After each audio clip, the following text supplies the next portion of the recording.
نو ما خو ته چې زه د واده په 5م کال کونډه شوې یم. بچو ډېر ښه تعلیمونه کړي دي. زما مشر زوی چې دی هغه د ډي ایچ او افس کې په 16 ګریډ کې افسر دی. زما بل زوی میډیکل وکړو اوس ډاکټر شو. زما دی زوی ډینټل ډپلوما کړی. خو زمونږ په وطن کې لکه جابونه نشته. ما په خپل پوره کوشش کړی چې ما نه بچي لرې لاړ نه شي. خو چې کله ودونه وکړي د هغې ځان له یو فیملي جوړېږي. هغې بیا خواهشات دومره ډېر وي چې هغه مجبوراً هغه لاړه بهر لاړه. اول خدا موږ سره دوکه وشو چې هغه په غلطه ویزه لاړه. بیا د هغې نه پس هغه ته ما وویل چې راځه بچي. خو هغه ویل چې نه د فیکټرۍ کې به زه جاب کوم تا قرضونه کړي دي هغه کړي دي چې دا خلاص شي.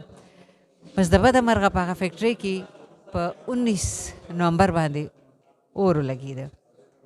په رسول خیمه کې هغه ده هلته کې اور ولګېده او د اور لګېدو سره ځکه چې هغه کوم چې هغې هغه پټرول هغه پکې بویل کوي هغه بلاست شوه او د هغه بلاستینګ سره په هغې کې ډېر کسان وسوځېدل. چونکې هغه وخت زما زوی په ډیوټۍ و او سره 3-4 کسان نور هم په ډیوټۍ و. دوی بره او هغه وخت کې هغه چې ما سره خبرې وکړلې ما ته یې وویل چې ماښام به خبرې کوو زه په ډیوټۍ یم. هغه ماښام رانغی زه د ماښام په تمه وم چې ماښام به راځي زما زوی به ما سره خبرې کوي. هغه ورځ هم تېره شوه. ورپسې بل ورځ هم تېره شوه. ما وایس میسیجونه کړو چې بچی راشه بچی. خو ما زما د وایس میسیج جواب رانغی.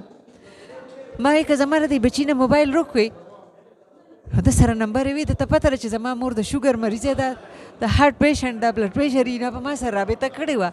خو چونکې د هغه نه موبایل نه دی روک هر څه حادثه چې ده هغه ده. زما هلته ډېر شاعران ادیبان ملګري دي د هغې د ټولو په هغه زما صحافیان ملګري بهر دي. هغې ټولو سره ما رابطه وکړه. هغې راته پکچر راولېږل چې دغه شان حادثه شوې ده او ستا زوی چې دی هغه سوځېدلی دی. یو د سر نه خپو پورې ټول سوځېدلی دی غوښې پروت دی په سګر هسپتال کې. بل دا چې وایي مر راشي نو ته به یې ته غاړه کېږدي د 3م چت نه یې راټوپ کړی دی ټول مات ګوټ پروت دی. او بېګا 20 ورځې پس هغه سره زما دونه رابطه وشوه چې مور زه درځم زه به ستا لاس خپې ښکلم. ما ستا نه دي منلې تا ما ته وایي چې بچې ما نه لرې مه ځه. خو ما نه دي منلې. زه به درځم مورې دونه دوا وکړه چې زه په خپلو خپو درشم او زه تا ستا د لاس خپې ښکل کړم. نو زه یم چې هره مور هره خور هره ښځه لکه د بهر بچي لیږي که نه د هغې دپاره دا نه کوي چې دی بهر لاړ شي دی به ما له ډېره وګټي. د وخت نه مخکې د زیاته نشته.